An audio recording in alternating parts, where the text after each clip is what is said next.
Entonces, bueno, primero vamos a definir, vamos a regresar a ver si me permiten un minuto, voy a conectar la pizarra.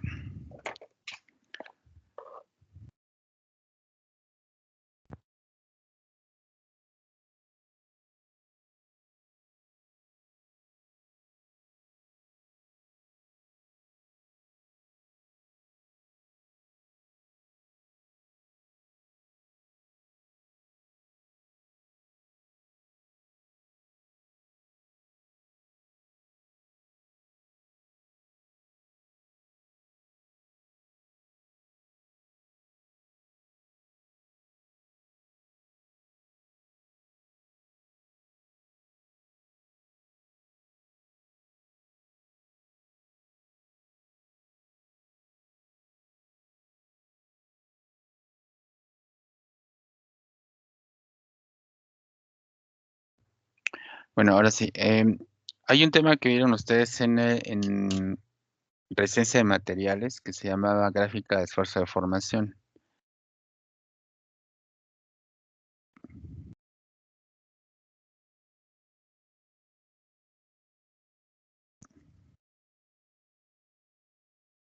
Esfuerzo de formación o esfuerzo contra deformación.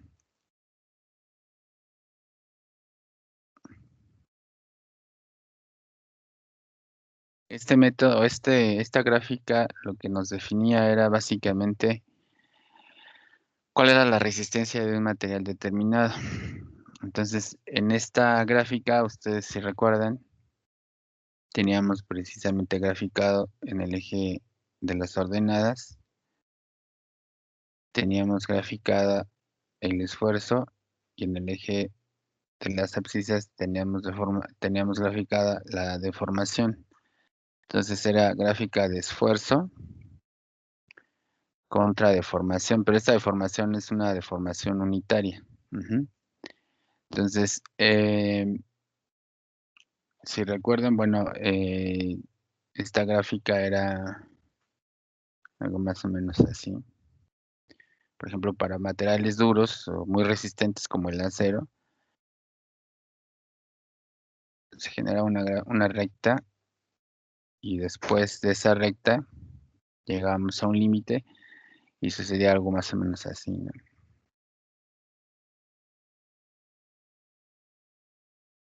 Para el caso del acero, que llegaba a la ruptura, ¿no? Entonces, esta zona nos interesaba, nos interesaba esta zona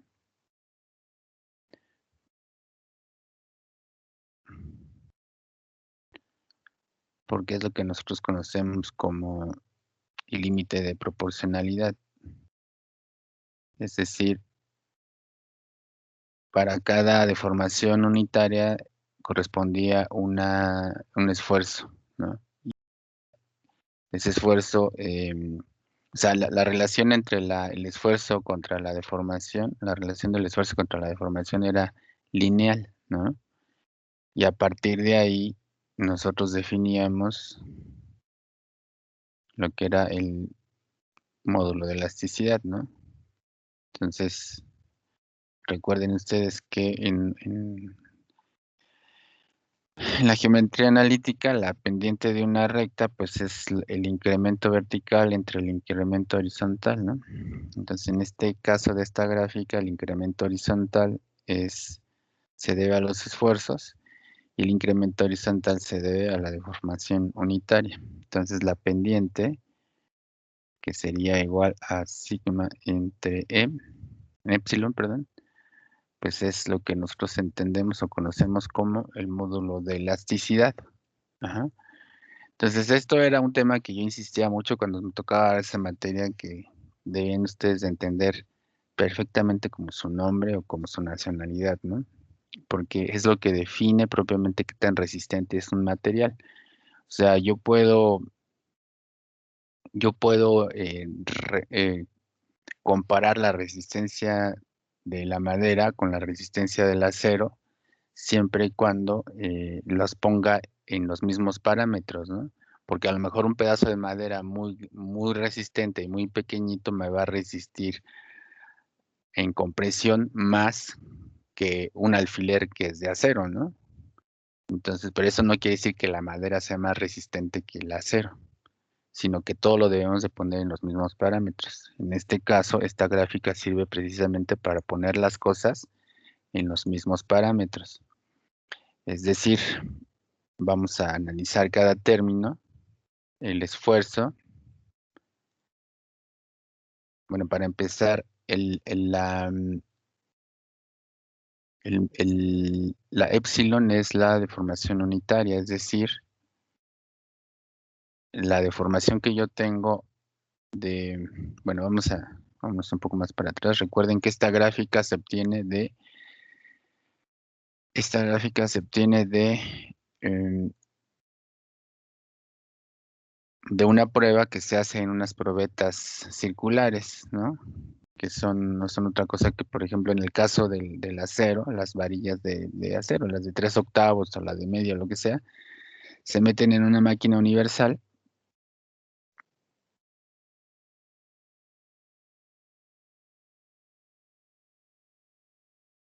Se meten en una máquina universal que es como la que tienen ahí en el laboratorio de construcción y que recientemente llegaron unas nuevas, o llegó una nueva ahí al laboratorio de estructuras, pero que ya no nos tocó hacer pruebas porque llegó en eso la pandemia, ¿no? Entonces, esa, por ejemplo, esta es una varilla de acero, se somete a una par de fuerzas axiales a través de esa máquina que les digo, que es una máquina universal, así se llama. Se aplica una fuerza de tensión y esta varilla tiene originalmente una longitud L, y al paso del tiempo que voy aplicando la carga, pues entonces esta varilla se va alargando, ¿no? Por ejemplo, así. Entonces, esta pequeña deformación que se obtuvo aquí, la vamos a llamar delta, o D, perdón. Entonces, la deformación epsilon, la deformación unitaria, pues es igual a la deformación unitaria epsilon es igual a la deformación D, o sea, la deformación total que tuvo la varilla, dividido entre la longitud inicial que tenía, ¿no? Entonces, como estas dos unidades esta distancia puede medirse en milímetros y la longitud también se puede medir en milímetros, entonces al dividir estas dos cosas, epsilon es una unidad adimensional, ¿no? Que es lo que va aquí. Y de este otro lado, en el eje de las ordenadas, tenemos el esfuerzo, y el esfuerzo es, ustedes ya lo saben perfectamente, el esfuerzo, para el caso de la fuerza axial, es igual a la fuerza P, ¿no? Entre el área. Ujú. Entonces, de ahí ustedes, permítanme un segundo. Entonces, el módulo de elasticidad, como les decía, se definía en términos de dividir o comparar el esfuerzo contra la deformación unitaria. Pero entonces, si el esfuerzo,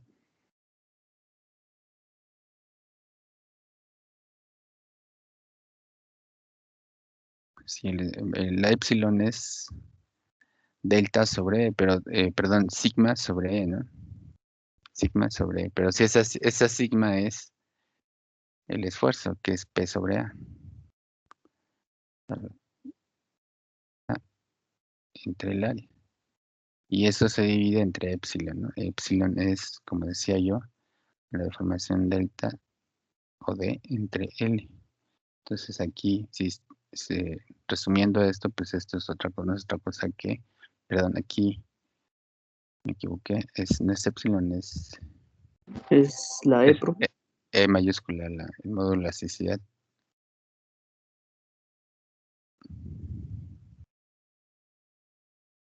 Ahora sí, el módulo de elasticidad es igual a P entre A, que es el esfuerzo, entre epsilon, que es D entre L, ¿no? Entonces, si ahí sintetizamos, multiplicamos extremos por extremos, medios por medios, pues nos da P por L sobre AD. Y si de esta expresión yo despejo AD, pues entonces D va a ser igual a P por L sobre EA. Que esta no es nueva para ustedes, esta ya fue de las primeras cosas que debieron haber aprendido en resistencia de materiales, ¿no? Cuando vieron el capítulo de fuerza axial. Entonces, con esta fórmula, ustedes pueden encontrar la deformación de una barra que está sujeta a fuerza axial. Ustedes si saben cuánto vale la carga que se está aplicando y conocen las características de la barra, como su longitud y su modo de elasticidad y su área, pues entonces pueden predecir cuánto se va a alargar si se aplica una determinada carga, ¿no? Entonces, este concepto lo necesito retomar para definir lo que es la rigidez. Entonces, la rigidez la vamos a entender como la fuerza necesaria para mover una estructura, un desplazamiento determinado, un desplazamiento unitario. Esto es, por ejemplo, aplicándolo a este caso que acabamos de ver, si yo digo que la rigidez axial, yo puedo decir que la rigidez axial es igual a la fuerza necesaria para generar una deformación unitaria. Entonces, imaginen que yo pongo que esta deformación, a ver, esta deformación es igual a 1, es unitaria. Pues entonces mi fórmula esta que acabo de encontrar es igual a 1 igual a P por L sobre E. Pero yo acabo de decir que la definición de la rigidez es la fuerza necesaria para que se genere una deformación unitaria. Entonces esa fuerza necesaria pues es P, ¿no? Entonces yo despejo a P. Resulta que si despejo a P, pues va a ser A entre L. Entonces la rigidez para el caso de la fuerza axial es esto. EA entre L. Esto es la rigidez axial.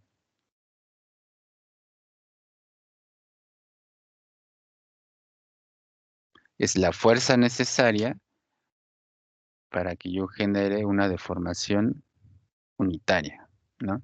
Usualmente la palabra o la letra o la variable que se asigna a la rigidez, al menos aquí en México y en Estados Unidos, es la K, normalmente, ¿no? Entonces vamos a decirlo así, ¿no? K es igual a EA entre L, pero estoy hablando de la rigidez axial, eso es lo mismo, ¿no?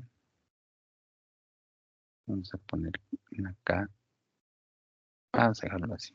K. Bueno, puede ser rigidez axial, rigidez a la flexión, etcétera, ¿no? Pero ahorita, pues como siempre, empezamos con los casos más simples, ¿no? Entonces, por eso yo les decía a ustedes, a sus compañeros, cuando les tomaban resistencia de materiales conmigo, que era importantísimo entender bien esta grafiquita, porque de esta gráfica sale todo, ¿no? Ahorita de esta gráfica salió la definición de lo que es la rigidez. Entonces, ¿hasta aquí hay alguna duda? Entonces, profe, en otras palabras, la rigidez es como la inversa de la flexibilidad. Exactamente. ¿Sí? ¿Quién está preguntando? Yo, Eduardo, Ah, Eduardo. sí. Sí, efectivamente, por eso es importante el método de las flexibilidades. No necesariamente porque hoy en día en la vida real utilizamos ese método para resolver estructuras o para definir o para analizar estructuras. Antes sí se usaba, ¿no? En la época de los 60, 70, pero hoy en día ese método pues ya no se ocupa. Pero es importante que ustedes lo conozcan precisamente porque es el antagónico o es el opuesto de lo que es el método de las rigideces. Entonces, la pregunta es pertinente porque efectivamente, si yo conozco cómo es el método de las flexibilidades, puedo entender de mejor manera cómo es el método de las rigideces. En el método de las rigideces, perdón, en el método de las flexibilidades, ¿qué era lo primero que teníamos que definir en una estructura para aplicar ese método que acabamos de ver, por cierto.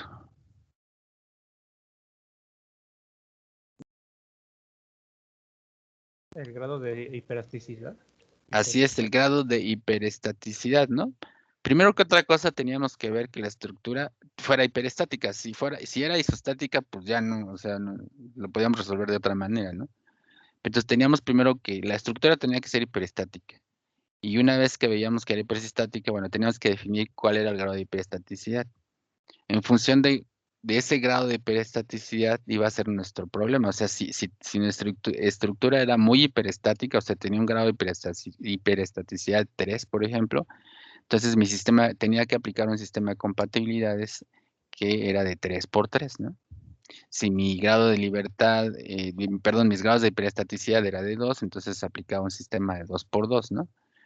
Bueno, aquí no nos va a importar o no nos va a interesar en este método el grado de hiperestaticidad de la estructura, sino lo que nos va a importar es o son los grados de libertad de la estructura. Que ese va a ser otro concepto nuevo que vamos a empezar a manejar, pero lo vamos a ver a continuación. Y efectivamente, todo salió por la pregunta que hizo su compañero, que efectivamente es la rigidez va a ser exactamente lo opuesto a la flexibilidad, ¿no? Entonces, tanto en su definición, como es esto, como en su aplicación en el método, ¿no? Entonces, vamos a, bueno, eh, otra cosa que es importante de aquí es que em, es importante definir, además, una cuestión adicional, bueno, ya había dicho que la rigidez es igual, como les decía, a EA en L, ¿no? Pero además, pero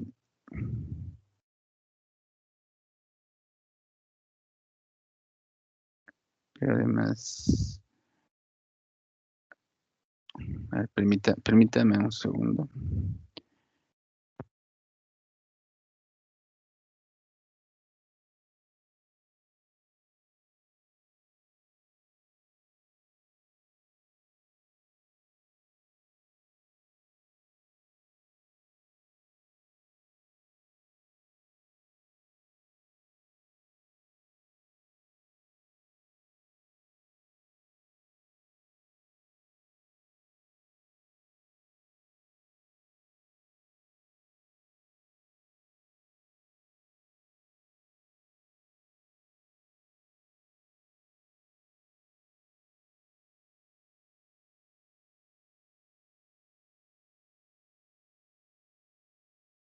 Bueno, sí, entonces, de aquí lo que acabamos de comprender o acabamos de entender es la definición propiamente de lo que significa para el caso para el caso de una barra, o sea, el caso de la fuerza axial, ya sabemos entonces cuánto vale la rigidez, ¿no? Y ya quedamos que esto vale EA en L. Entonces, y partimos de cosas que ustedes ya conocían, ¿no? Que era la gráfica de esfuerzo de formación.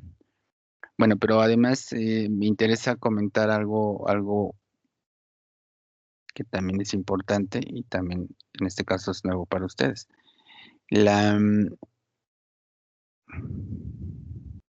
Habíamos dicho que la deformación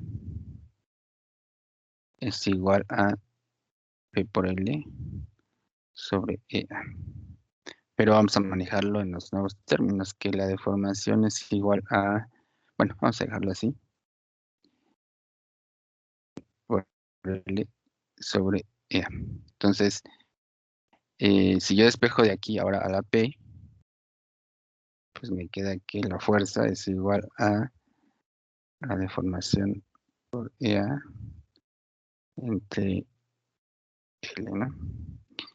Y yo acabo de decir que la rigidez es igual a EA entre L. O sea, esto es la rigidez y ya le había yo asignado una letra, ¿no? K. Entonces, si yo digo que, yo acabo de decir que todo esto es la rigidez, acá, pues entonces P, entonces P pues es igual a D por K, que de, se entiende pues, o más conocido como que la fuerza es igual a la rigidez por el desplazamiento, o sea, esto mismo, ¿no? No nos cambian los términos. Entonces, esta también es una definición nueva, ujú, que es propiamente una extensión de lo que ustedes conocen como la segunda ley de Newton. Ujú. Entonces, entonces, son dos cosas nuevas las que ustedes acaban de ver. Primero, que la definición de rigidez es, para el caso de la fuerza axial, EA entre L, ¿ok? Y usualmente utilizamos la letra K para definir este concepto de la rigidez. Y también en función de estas mismas ecuaciones que acabamos de ver y que ustedes ya conocían, acabamos de encontrar que la fuerza es igual a la rigidez por el desplazamiento. Ujú.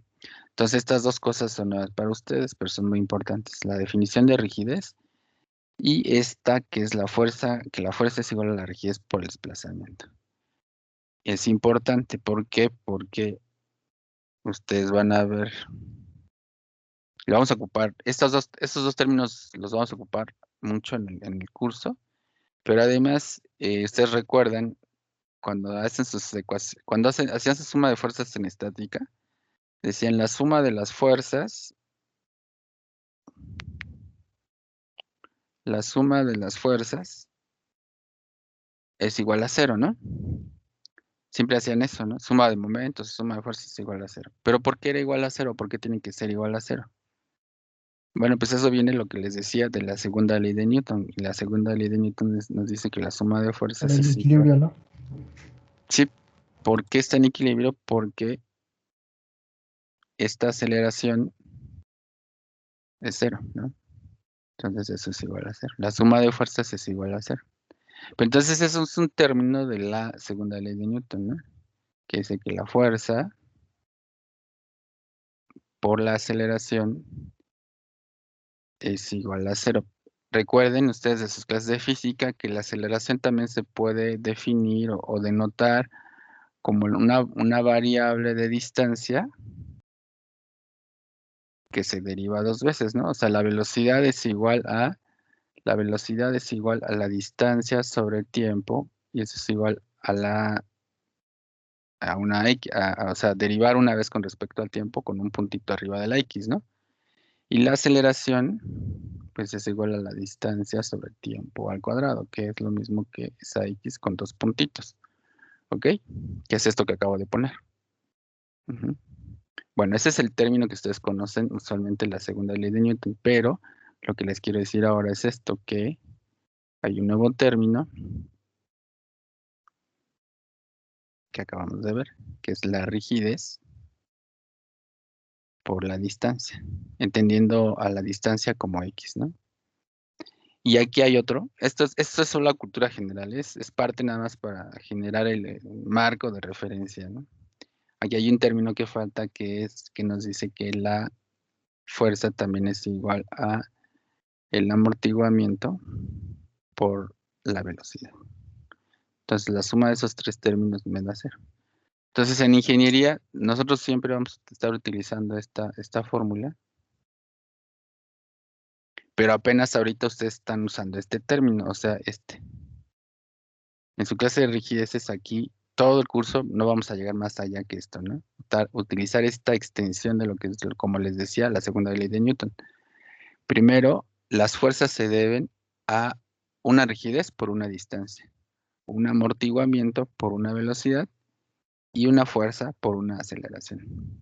Entonces, estos dos términos de aquí los van a ver ustedes si llevan análisis dinámica estructural o en la escuela le llaman análisis sísmico, ¿no? Que es otra cosa más compleja, pero si ustedes llevan dinámica estructural o análisis sísmico, lo que sea, como le llaman, van a ver estos dos términos estos otros dos términos de la ecuación. En este curso nosotros nada más vamos a ver esto, ¿no? Que es el que les acabo de mostrar. Entonces, nada más como cultura general, ¿no? O sea, para poner en contexto qué es lo que estamos viendo. O sea, esto es lo que nosotros vamos a ver en el curso, nada más, que es esto mismo que les acabo de decir. ¿Ok? Entonces, la fuerza es igual a la rigidez por la distancia y la rigidez es igual a, en el caso de la fuerza axial, al módulo de elasticidad por el área entre la longitud. ¿Ok? ¿Hasta aquí hay alguna duda?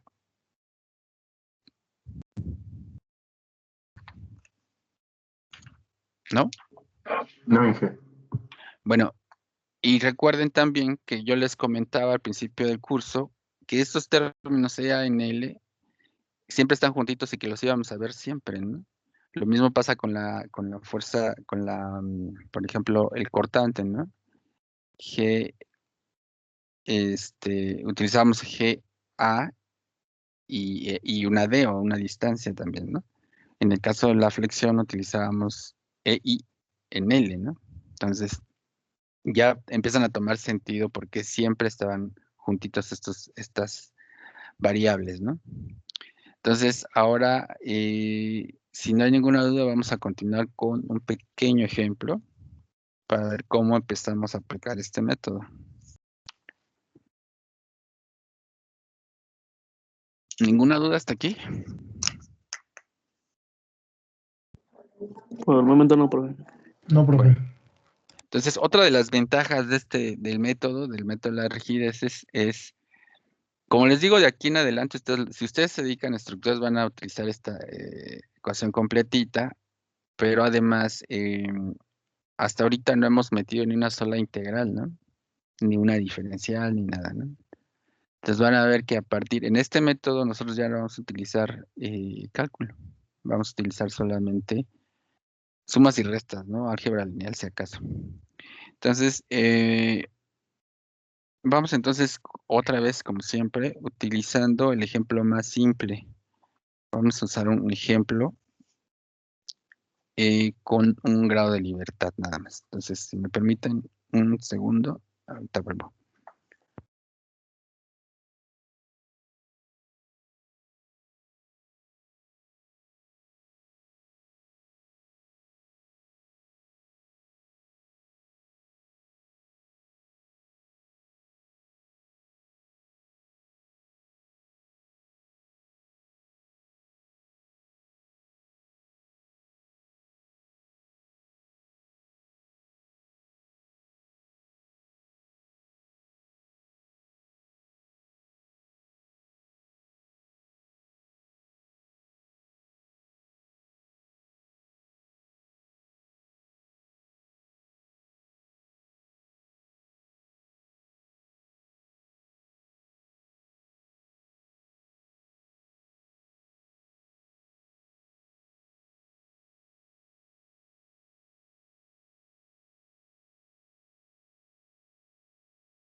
Bueno, pues entonces vamos a ver un ejemplo. eh,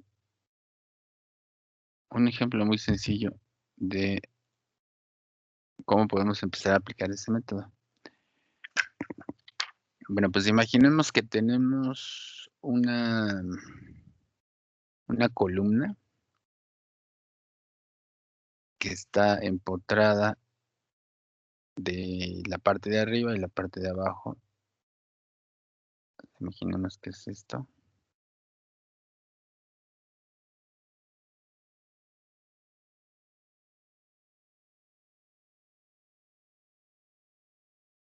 Supone que es recta, ¿no? Pero bueno.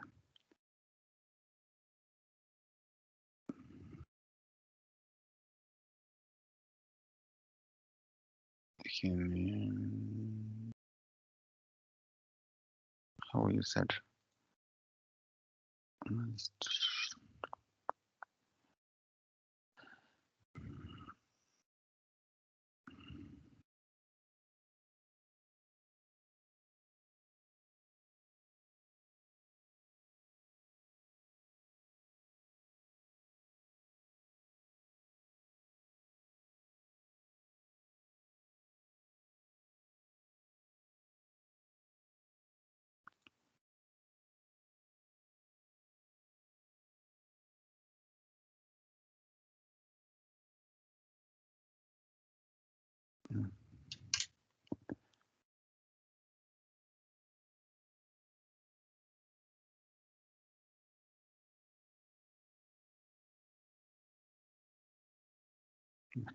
Sale un poco mejor.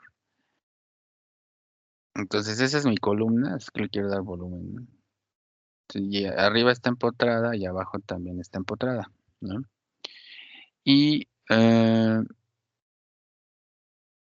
en este punto de aquí voy a aplicar una carga P.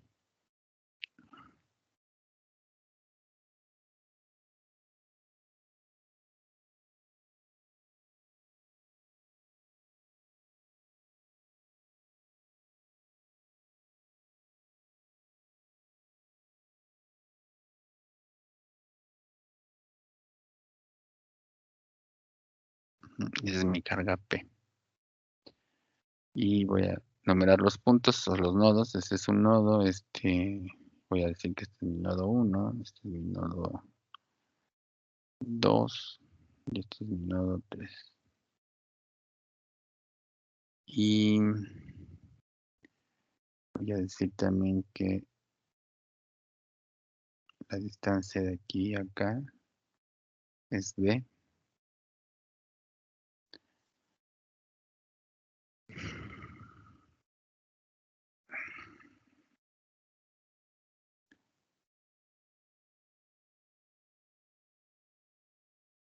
Esta distancia es B. Y esta distancia de acá la voy a llamar A.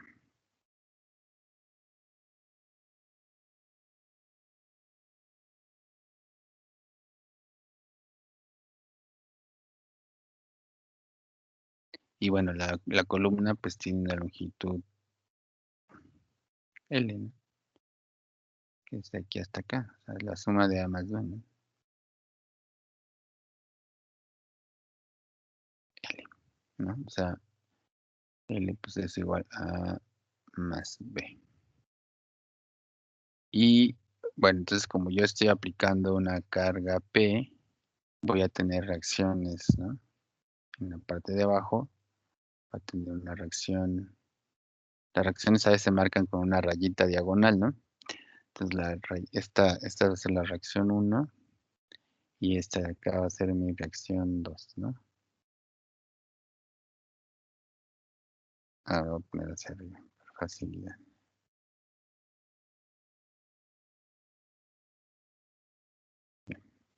Mi reacción 2. Ok, entonces, bueno, aquí es importante decir que lo siguiente. En todos los problemas que veamos a partir de ahora, siempre vamos a, como les decía, a considerar algo que se llama grado de libertad.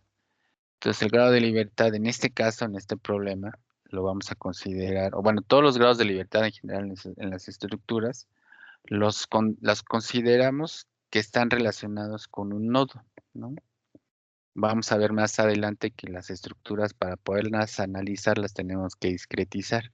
Entonces, discretizar significa, pues, hacer a lo mejor un círculo o un arco o una estructura continua, hasta ponerle puntitos y de ahí hacer líneas, ¿no? O sea, es como poner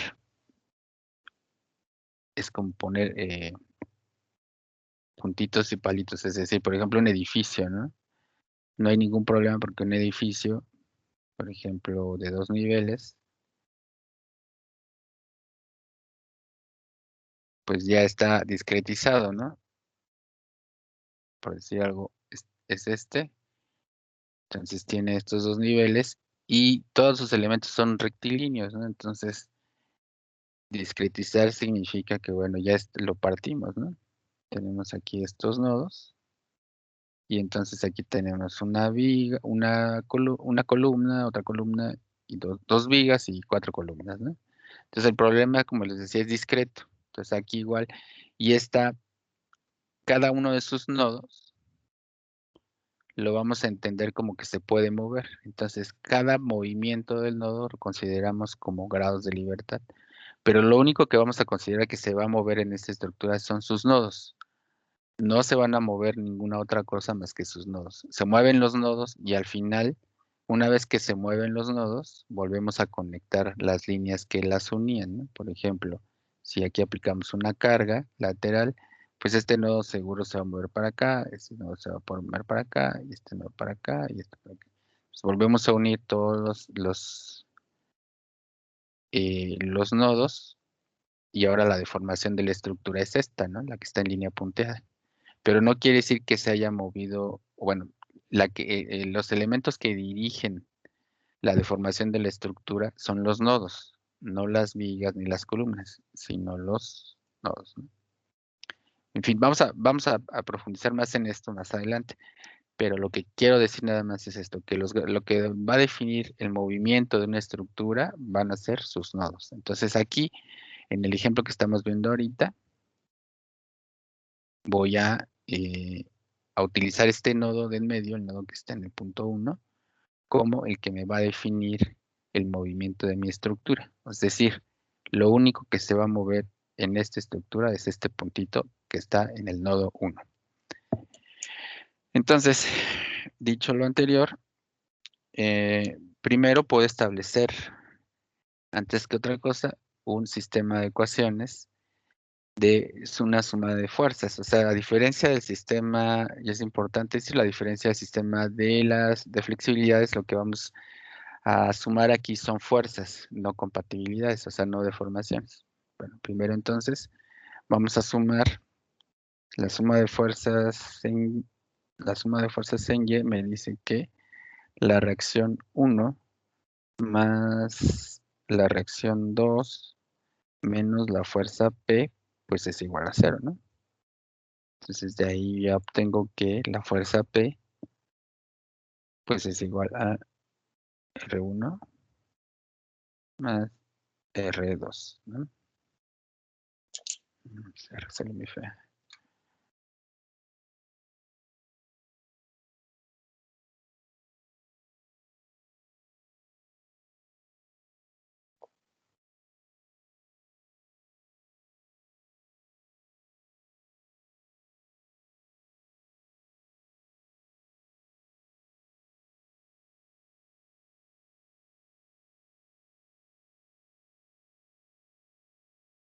Ahora sí.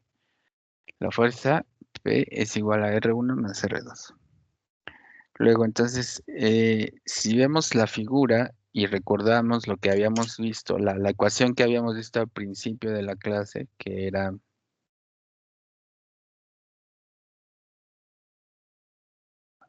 la ecuación de la deformación, esta, ¿no? Que nosotros podemos saber cuánto vale la deformación cuando una viga está sujeta a una carga y demás. Entonces, si recordamos esta fórmula y la aplicamos aquí a este problemita, pues vemos que podemos decir que la deformación delta, o sea, vamos a decir, esto evidentemente se va a mover, este puntito nodo se va a mover de aquí para acá.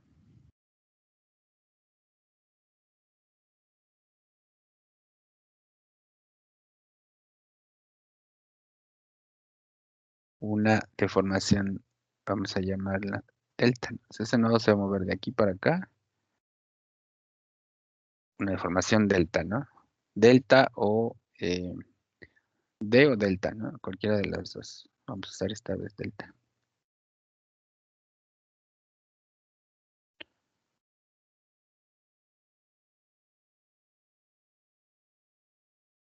Delta. Ahí está. Entonces, delta, esa delta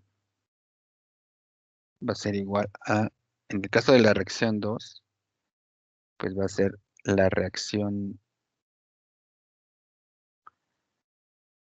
o sea, en el caso de la parte de arriba, va a ser la reacción en 2 por la distancia B, ¿no? O sea, recuerden que es P por L sobre A, ¿no? La formulita es P por L sobre A. O sea, la fuerza vamos a tomar la reacción 2. Para la parte de arriba, la reacción 2 por la distancia de arriba, que es B, dividido entre A.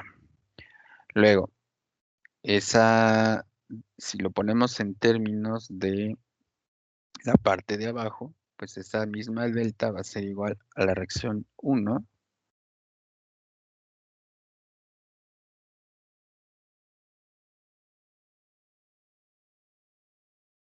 la reacción 1, que está aquí abajo, por la distancia A,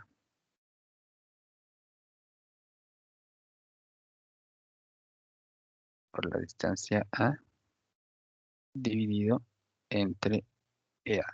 O sea, la columna tiene un modo de elasticidad y un área, ¿no? Aquí omití tal vez comentarlo. O sea, esta columna tiene, esa columna pues tiene un modo de elasticidad y un área, ¿no? Y son constantes. Entonces, ahora sí, ya te escribí la deformación de esa delta en términos del segmento de arriba y del segmento de abajo. Entonces, bueno, esa es una. Ahora, otra de las cosas que tengo que hacer es despejo de cada una de esas dos ecuaciones el valor de... Voy a despejar en cada una de las ecuaciones, voy a despejar el valor de la reacción. Por ejemplo, para el caso de aquí arriba, la reacción en 2 va a ser igual a delta por EA entre B. Y para el caso de aquí abajo, la reacción en 1 va a ser igual a delta por EA entre A minúscula. Ujú. Y ahora, pues recuerden que, bueno, si sustituyo estas dos ecuaciones, o sea, R1 y R2 las sustituyo aquí arriba, pues, ¿qué me va a dar? Pues me da que P es igual a R1, pero R1 pues lo vamos a escribir en términos de EA, o sea, en estos términos voy a sustituir aquí, esta lo voy a poner acá, entonces eso va a ser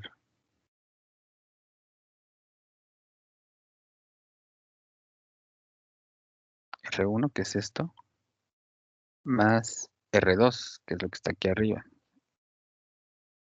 delta EA entre B. Ujú. Y entonces ahora, si desarrollo eso, o sea, hago suma de fracciones, pues P va a ser igual a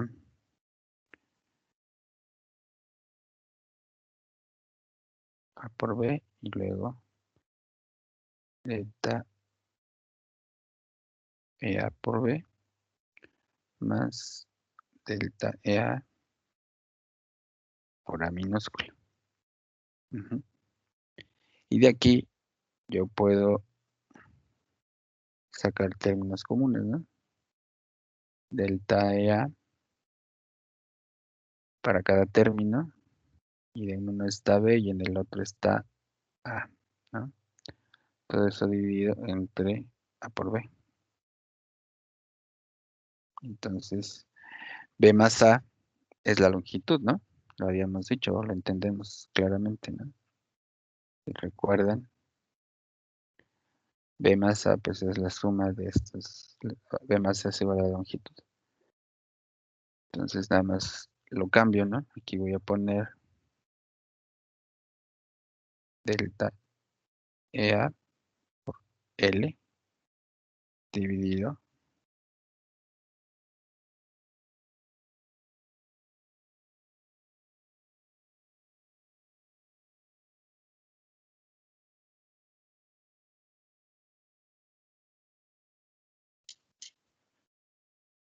¿siguen ahí conmigo? Sí. Sí, profe. Sí. Es que de repente aquí me marcó que ya no los veía. Bueno, entonces delta, entonces como les decía, es igual, o sea, yo voy a despejar de aquí a delta, y pues eso va a ser A igual a P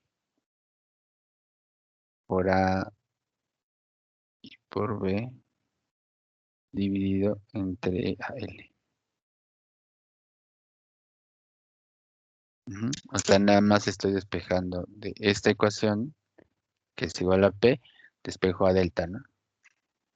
Entonces queda A por B por P entre EA y por L. Esta expresión es nueva. Y, a ver, permítanme un segundo.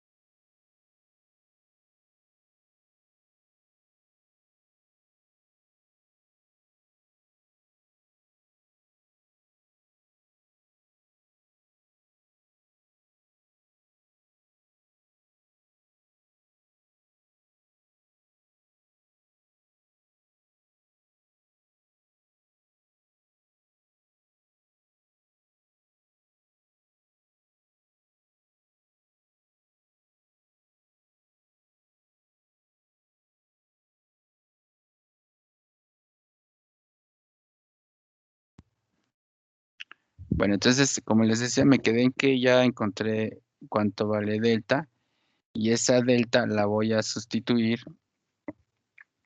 en estas ecuaciones, ¿no? Que estaban aquí por ejemplo, en R1 me decía que R1 es igual a delta por EA en A. Entonces aquí voy a sustituir ese valor que acabo de encontrar de delta. Por ejemplo, para este caso, para R1, lo voy a copiar.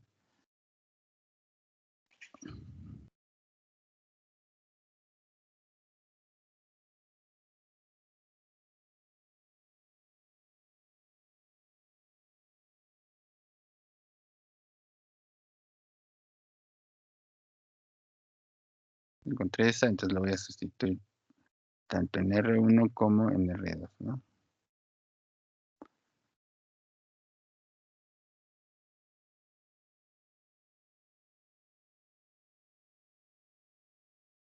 Entonces, para R1,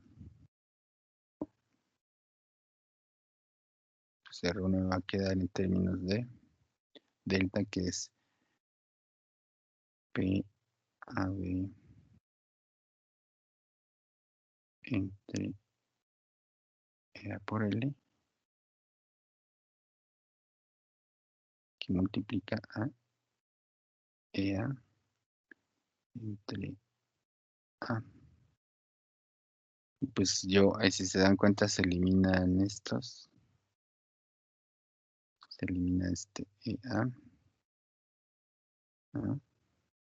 Se elimina La A esta también, A. ¿no? Ujú. Y me queda todo en términos de B PB y L. sobre L. Ujú. Y de manera análoga, pues si hago lo mismo para R2,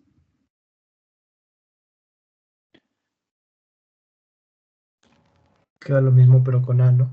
así es. Entonces en R2 le voy a poner delta, que es todo eso, o sea, P por A por B entre EA por L, que multiplica a EA, dividido entre, en este caso es B, ¿no? Y esto me da P por A entre L. Y así quedan mis reacciones. O sea, todo esto fue para llegar a que mi reacción R1 es igual a PB sobre L y que R2 es igual a P por A entre L. Entonces vamos a mirar un poco hacia atrás en el siguiente sentido. Aquí están mis resultados, ¿no?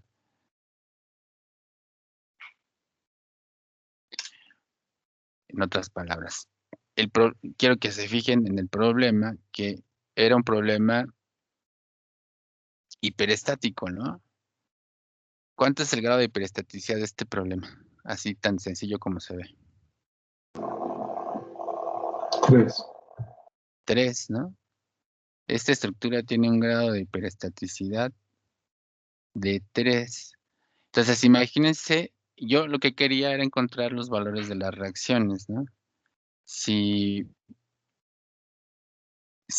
yo quería encontrar cuánto valía R1 y cuánto valía R2, ¿no?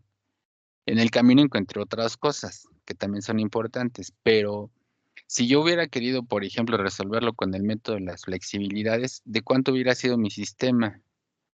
Mi sistema de compatibilidades, pues hubiera sido de 3 por 3, imagínense, ¿no? Hubiera sido súper complejo resolverlo con ese método. En cambio, con este método, que es el método de las rigideces, como depende del grado de libertad, ¿cuál es el grado de libertad de este problema? Bueno, pues el grado de libertad de este problema es de 1. El grado de libertad L, que es el grado de libertad,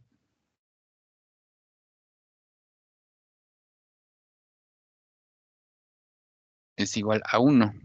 ¿Por qué? Porque es este nodo el que se puede mover, nada más este, y solamente se puede mover en una dirección. ¿Por qué? Porque yo ya lo sé, la fuerza la estoy aplicando de manera vertical y entonces el nodo que está aquí solamente se puede mover para abajo y una determinada cantidad. No se va a mover hacia la izquierda, ni hacia la derecha, ni va a girar. ¿Está claro eso?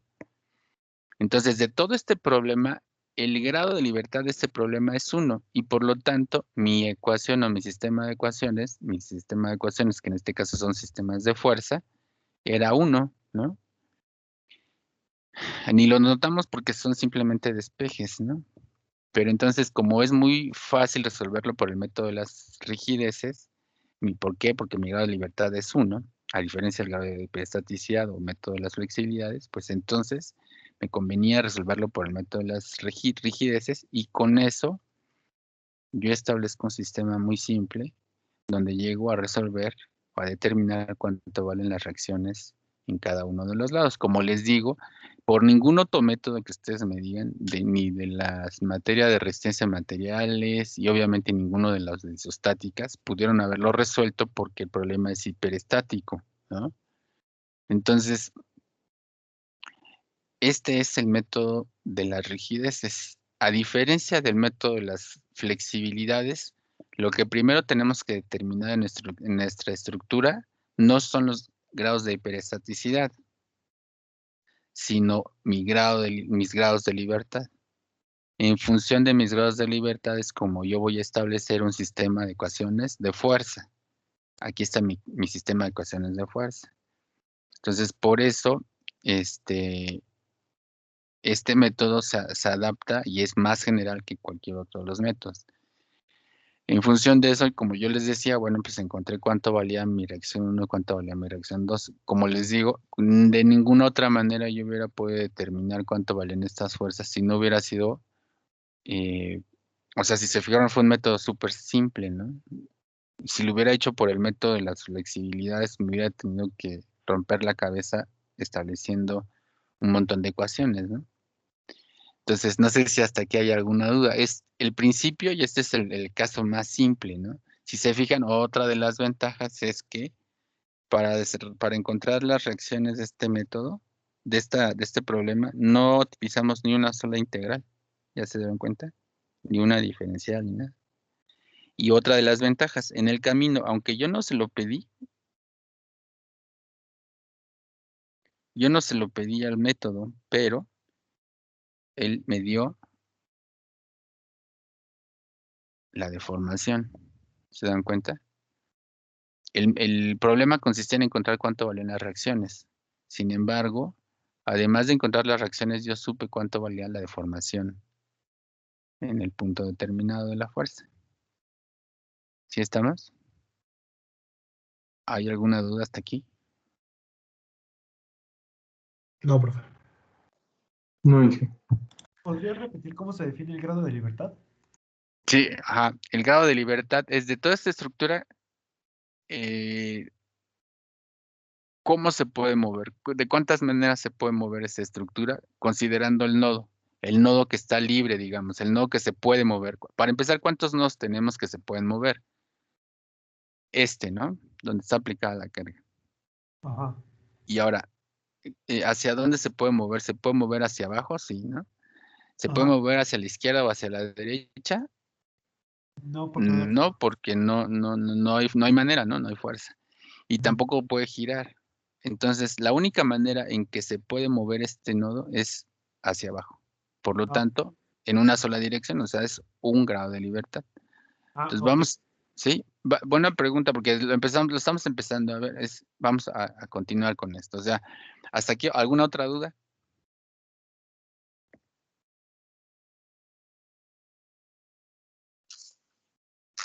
¿Nadie más? No. Bueno, profundizando en esto de los grados de libertad, vamos a terminar de entenderlos, porque es propiamente un concepto nuevo para ustedes, ¿no? Vamos a verlo como les decía, en el caso de un edificio, que es nuestro caso, pero este término lo utiliza mucho la gente de robótica también, ¿no? Ahorita lo vamos a ver.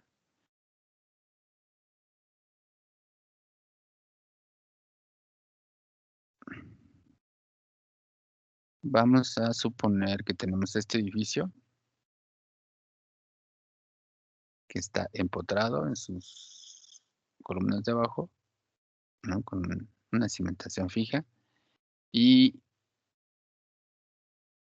como les digo, evidentemente la estructura, si hay un sismo o ante la carga horizontal, se puede mover, no sé, se puede mover de manera continua. A lo mejor pensamos que esta columna se podría mover así, como una ondita, lo cual tampoco es lógico, ¿verdad?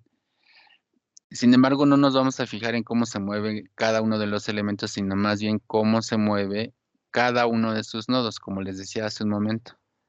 Yo voy a fijarme en cómo se mueven sus nodos, y a partir de cómo se mueven los nodos, yo voy a definir cómo se mueve la estructura. Por ejemplo, esta estructura tiene ¿cuántos nodos? ¿Cuántos nodos? ¿Cuántos 6. nodos tiene? Tiene 6, ¿no? Pero entonces, ¿cuál es su grado de libertad? ¿Es 6? Pues Depende de no. la... No. ¿Por qué? Porque ahora, esto es nuevo, como les digo para ustedes. Este nodo se puede mover a la derecha, o sea, porque evidentemente estamos pensando que a lo mejor esta estructura va a tener cargas de sismo y va a tener cargas, a lo mejor tiene cargas distribuidas, ¿no? ¿Tendría 18, 18 movimientos, profe? Ajá, o sea, voy a tener, cada nodo se mueve, este nodo se puede mover a la izquierda, se puede mover para abajo o para arriba, vamos a ponerlo hacia arriba, y puede girar, ¿no? Pues tiene 3, ¿no? Este de acá también se puede mover hacia la izquierda, derecha, puede mover hacia arriba, hacia abajo y puede girar. Entonces son 3 por cada nodo, ¿no? ¿Sí o no? ¿Y cuántos nodos tenemos? 3 por cada nodo y tenemos 6 nodos, ¿no? Entonces el grado de libertad de esa estructura es de 18. ¿Sí estamos? ¿Está claro eso? Sí. Ok, entonces este también es un término nuevo para ustedes. Como les digo, la gente de robótica también lo usa mucho, por ejemplo, en los brazos robóticos, ¿no? Un brazo robótico pues, puede ser algo así.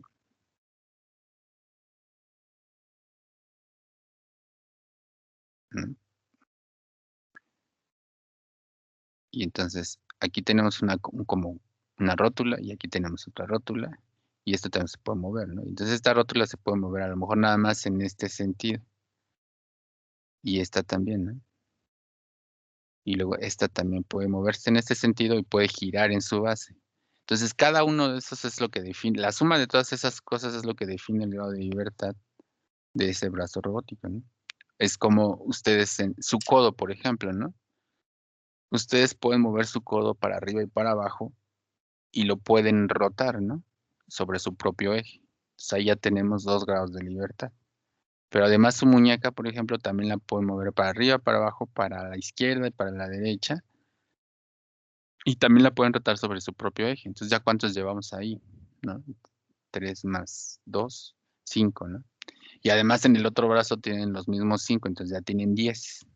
Y así cada una de sus articulaciones es la que define los grados de libertad de cada uno de sus nodos, por así decirlo, de su cuerpo. Y la suma de todos esos les da el grado de libertad de su cuerpo, ¿no? Es como si, no sé si han visto las películas que filman cuando tienen que simular un movimiento a través de la computadora y entonces a la persona le ponen unos puntitos en las articulaciones, ¿no? Y esos puntitos, los puntitos fluorescentes, por ejemplo, lo capta la computadora y lo único que detecta la computadora, por ejemplo, son los movimientos de esos puntitos, ¿no? Entonces, no sé si queda claro.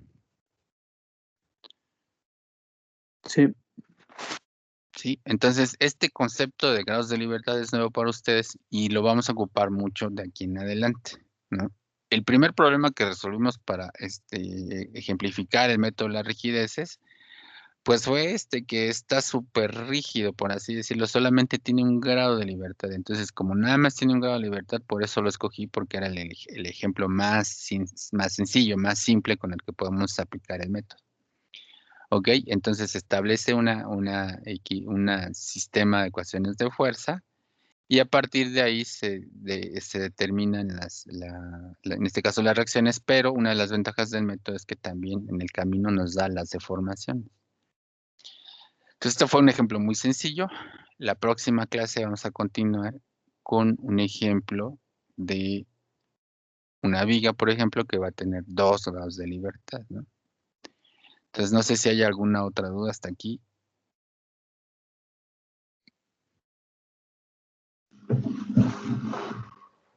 No, hasta No, ahorita por el no. momento no, profe. Bueno, entonces continuamos entonces la siguiente clase y les voy a subir tarea bueno, ya les había dejado una tarea ustedes ya tienen tarea dejamos un arco, ¿no? Un arco que está a 45 grados y ya tiene una carga medio y ese hay que determinarlo, o hay que resolverlo por el método de las flexibilidades. Próximamente les subo otro ejemplito por ahí. Y ya sería toda la tarea para el segundo parcial. Como les repito, de este método lo vamos a ver o sea, en el examen segundo parcial no va a venir nada del método de las rigideces, solo va a venir hasta el método de las flexibilidades. Ok, entonces si no hay dudas, pues hasta aquí lo dejamos. Son términos nuevos para ustedes, grados de libertad, rigidez y bueno, que la fuerza es igual a la rigidez por el desplazamiento. Si no hay dudas, entonces nos vemos la siguiente clase. Ok, profe. Muchas Bueno, gracias, Inge. Gracias, profe. sí, Hasta luego. nos vemos, hasta luego. Hasta luego. Hasta luego.